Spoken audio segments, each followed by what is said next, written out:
gjorde jag video här som tog sig Amish i Amerika. Så helt fantastiskt. Hik, man till att men YouTube fjärnar det. Men jag bor inte för YouTube. Det kan inte lost. Tar det fake news. Tar det då en pastor av liten. Det hänger allt samman i det. Facebook, Twitter, YouTube, Davos, WHO. Det är allt under eliten. Det är bara allt samman. Och tar tål inte sannlökan. Sannlöken tann att Amish i Amerika. Det är en kristen troarbaskur. Det tycker vi inte på att vaksinera sig eller gänga sådana till sjukhus utan till all nejut. De har sin egna skola. Sen inte bara till allmänna skola att indoktrineras darwinistiska fännskap. Och så vidare. Allt möjligt. De fingu covid och jag tror att det bygg så tatt och de möttes till kyrkjo och drukku öllu sama kærleiki, fingu öll somul covid. Öll somul. Og kvært. Onga vaksineraðu, það gengur 20 dagar, 14 dagar så öll friskattur. Og så nu har det öll floksimmunitet. Det hade det långt i maj månad i 20. Maj månad 20 så var det kommit yvir. Och dagen här. Ja, du visst väl att ingen dör av som. Utan till att det onkur som hever är sjuker som ger immunvärden av Weihe. Så här dör ju onkur. Det är ganska det var en sorts samfällag ganska 200 folk. 8-2 døy. Men det er også døy av en ringar influensa. Gommel, sjuk, veik folk døy av en ringar influensa. De tåler ikke den rævlige hostan og alt det. Ser du? Så jeg har hva å si, kom atur på Weihe til en høytende drumpor og lignar.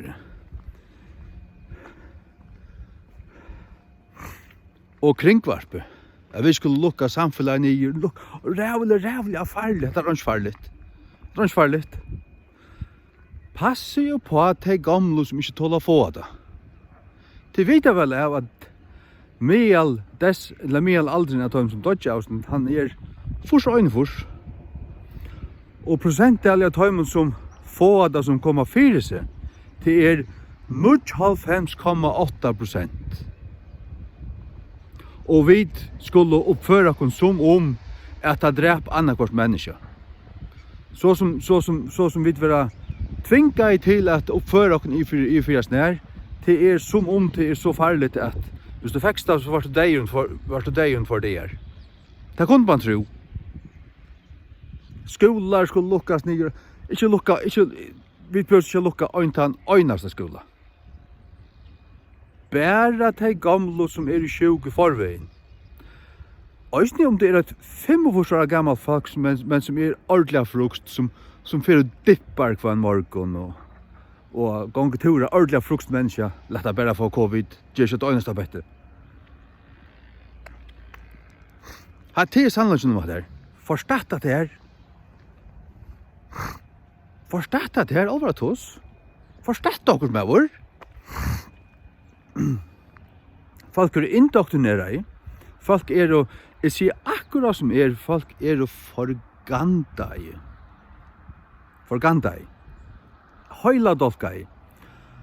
Og det som gjør at du kan binda et menneske vid åren til at du brukar annakvart øtta, etla kjensleligan rus, etla sensasjon, det et eller annet du sjokkerar.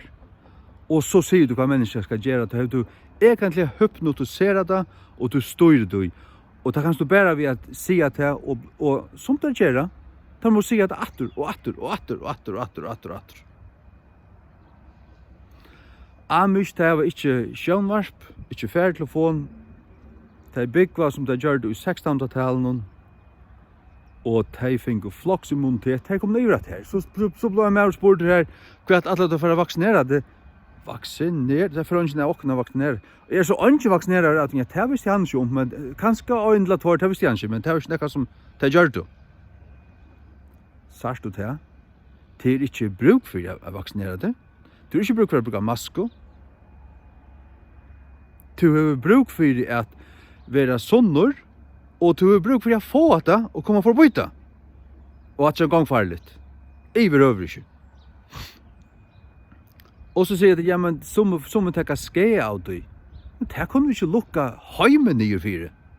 Så tenker vi et alvorlig skje av det.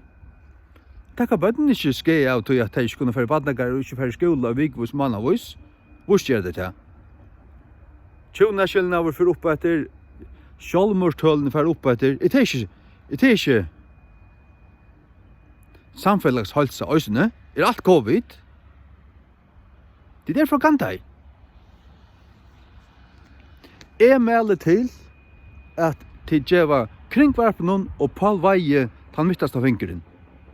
Eller boart for. Og djevast av lust etter snart at det er kalsvart liggen. At det er globalistisk trellbinding.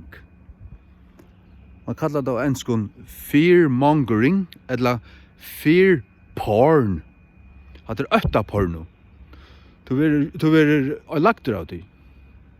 I stedet for, varst du som Amish her, bant, ok, det går omkring sjuka, ja, okkar alle der herran. Ja, sjuka, ok, altså, vi kunne ikke gjøre oss det arbeid, ja. Vi kunne ikke gjøre oss det livet. Nei, det har det så bare ikke gjørst. Og det har det funnet. Langt i maimann i fjør, hadde de finnet veruliga floksimmunitet uttan sprøyto. Ikke engang øyna sprøyto. Takk du sprøyta hatten ute. Hatt er sannløgjen. Sprøyta du hatten ute, så er du ordentlig vaksineraðu. I måte kvarjon, i måte liggen.